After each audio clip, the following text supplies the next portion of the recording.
This is my 2014 Chevrolet Caprice PPV. I bought this vehicle in November of 2019 with 50,200 miles on it. I drove it for about a year, doing some body modifications and collecting parts for a DOD LSA swap. I did the swap at 58,800 miles. The car now has 66,600 miles on it. So let's go over what I did. I blacked out the grille. I installed the Holden fog lights. I put a 2016 Cadillac ATS-V hood scoop grafted onto the stock PPV hood. Let me grab a light here. All right, there's the hood. This is the LSA supercharger. It has an LS9 cam. I'm running the stock pulley, so it makes about 8.5 pounds of boost. It's got a 4-inch homemade intake.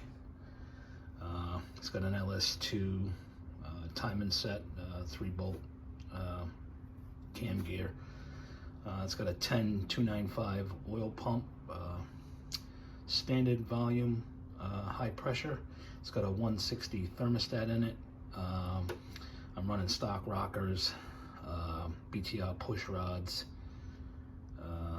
The relief valve in the oil pan's been plugged.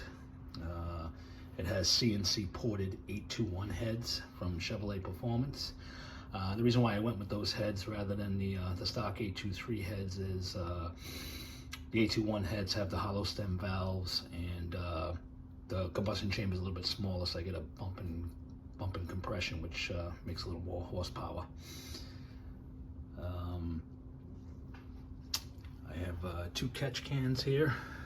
This one runs from the valley cover to the blower, and this one runs from the valve covers to the intake tube. This reservoir is for the windshield washer fluid. You know, it has the factory pump and wiring. That had to be relocated because of the heat exchanger. That's from Boost District. It's the big heat exchanger from for the Pontiac G8. It fits into the Caprice without modification. I'm running the ZL1 pump for the heat exchanger.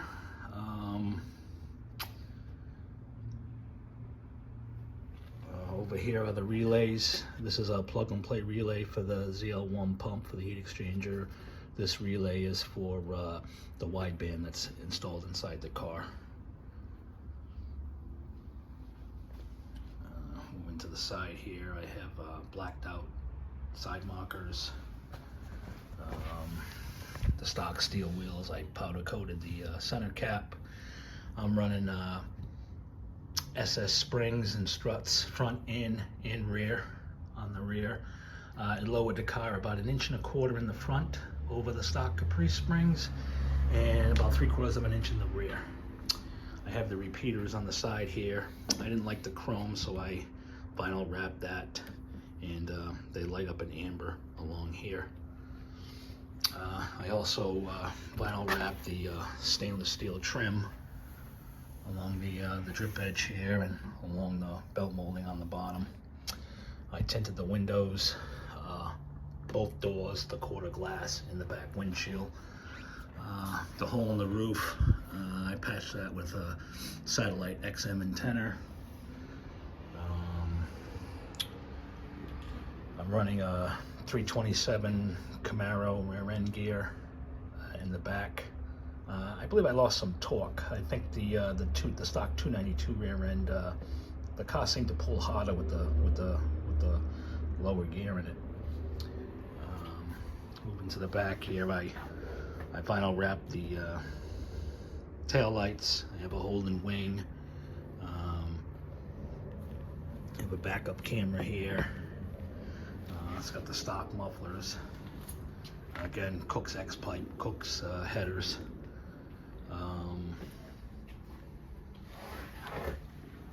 I'm running my winter tires. I run 255 Nittos on the rear. I run the stock 235 Goodyear RSAs up front. interior. It's got the vinyl floor, stock Caprice interior. Cloth seats in the front. The back is the vinyl in the back. It has a 2016 Chevy SS carbon fiber steering wheel with the Holden airbag. You have a boost gauge. The wideband's mounted to the rear view mirror. This plug is for hooking it up with HP tuners, so you can data log your AFR. I have the Neo console here, which is not the best, but it's a big improvement over the stock police console. All of the steering controls work, except for the blind spot monitoring, but the cruise control works, and the controls for your phone and your radio work. The Bluetooth works on the radio works, everything in the car works. You got your paddle shifters here, upshift, downshift over here. These buttons over here, this is for the fog lights. This horn button is for the police siren. So if I turn on the amplifier and I can beep it. And then you have the regular horn as well. This switch here is for the strobes and the wig-wag lights, and this button operates to put the car in manual mode for the paddle shifters. Also has the ticket light that lights up in red and white, and that's pretty much for the interior. Interior is nice and clean, no rips on anything, no tears in the seats.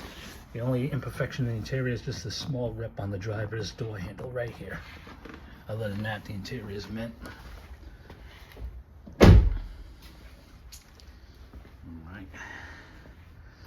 So, let me start it up.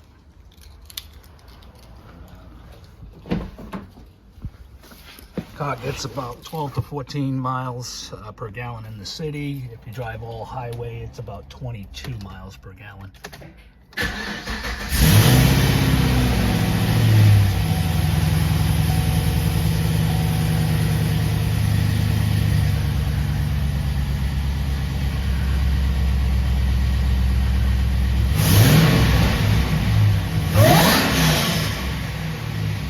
Sounds good. Car makes about 600 wheel.